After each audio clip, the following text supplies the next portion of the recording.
I am in no way, shape, or form in the same caliber as these guys, but I aspire to be like them. Terrific film, written and directed by Andrew Hunt, who I also have the pleasure of speaking with. What an awesome guy. Yeah. The film stars Guy Pearce as Bruce Cogburn. He's a reclusive former teacher, author, and careful for spoilers because it's a very spoilery film. You could spoil it very easily. I can jump in and give you like I can give you a. I love that. Whatever 20-second brief. Go for it. Do it. I don't want to. Basically, spoil it. It's because I could see you there. You're like, how am I going to navigate? I don't like say all these things. It's basically a writer who has written a best-selling book. We're cutting to 15 years later. Unfortunately, there's been a tragic incident of a mass shooting where the book was used as a manuscript for a very sick-minded individual. And as Bruce Cogburn, played by Guy Pearce, is trying to write his second novel, he starts to get these telegrams from an anonymous person haunting him about a secret that he has kept since the first book was published. Nailed it. See, I was terrified that most of that would... In the next film, you will be in it, and I will be doing your job. The second script is already done. We're already working. When I talked to Andrew, I told him that seeing you in this movie was such a surprise in that the performance you delivered, I just was not expecting, I guess. I don't know, like you just come in there as Dwight and wow, man.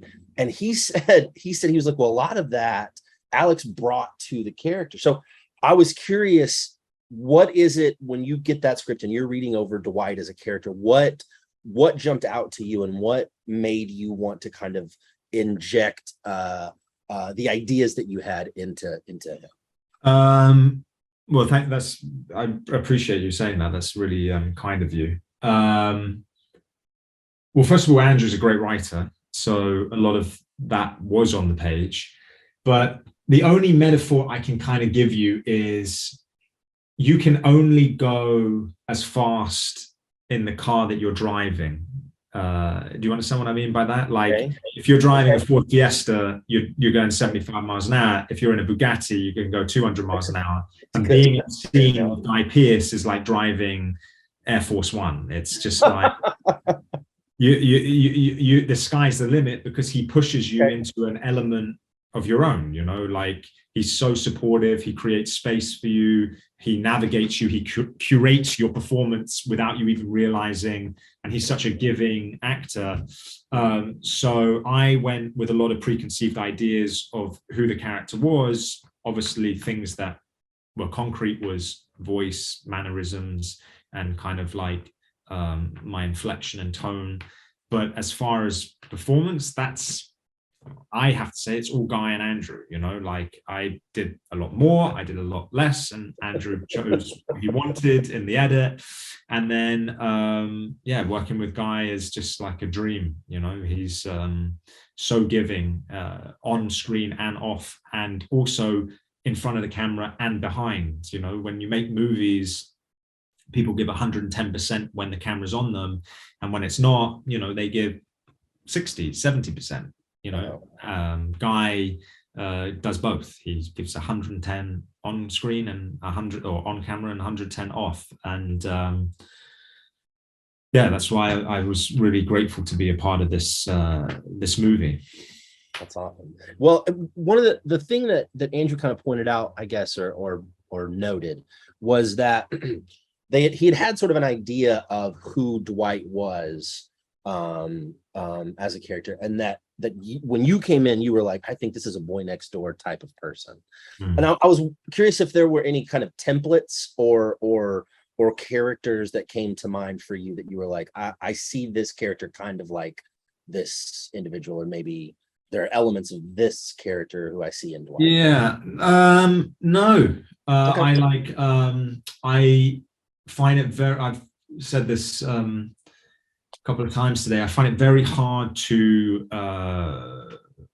watch true crime docuseries. Let's use it as that, or YouTube videos of, like, a lot of people are talking about the Jeffrey Dahmer Netflix series. I will not be able to watch that. I have some sort of thing inside me that just, I don't enjoy those types of realisms, you know. And so I go back to the script. It was really in the script. I kind of took a tiny bit from a couple of different interviews of these very sad, horrific, tragic situations. And when I saw these individuals, I won't even call them humans, talking or being interviewed, they all had a certain inflection and kind of glass eye to them, with no remorse, kind of removed, like an out of body experience.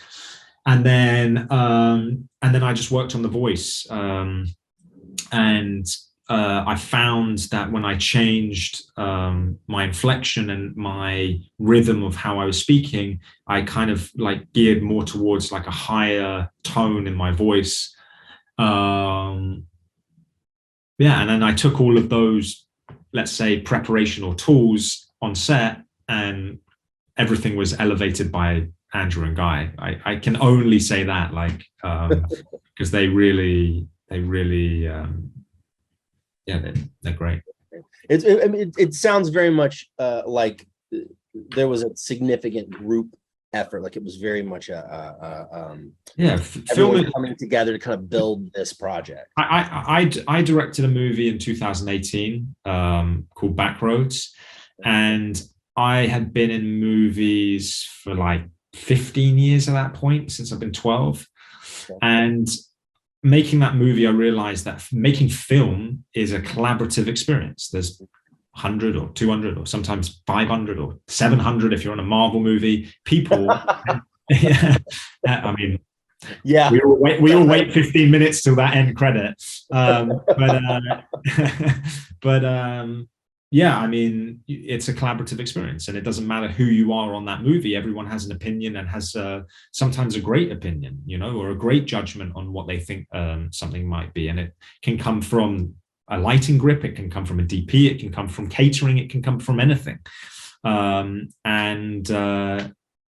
so, yeah, all the experiences that I try and have now making film is to collaborate with people. And you know, when I read a script, I'm not looking from an individual point of view of a character. I'm looking at the film as a whole, because I just really want to make great films. You know, there are actors out there like Ben Mendelsohn, you know, who is a genius actor, but he'll pop up in something for 5 minutes, but it's a great film, you know. And I think that's the actor that I want to aspire to be. You know, I really want to be in great films with great actors, and be elevated by them, you know.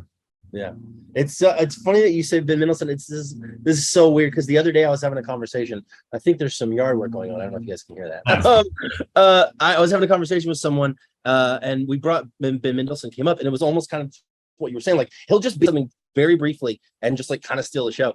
And I was like, he's like the Phil Hartman, like, of like modern acting. Like, and what I mean by that is, like, on Saturday Night Live during Phil Hartman's tenure, he would just be like in a small role in the back or something and do something very small and totally steal the scene. And Ben Mendelsohn is like that. Like, that's so weirdly coincidental that you would bring him. Yeah, but like, look at these great actors that are of the generation that we're in now. Yeah. Sean Harris. Oh my gosh. Ben Mendelsohn. Yeah. Joe Edgerton. Like, these guys are phenomenal actors. Like, Pettyfer. I am in no way, shape, or form in the same caliber as these guys, but I aspire to be like them. You know, I aspire to do the film. Like, look at Joel with The King. You know, he wrote that.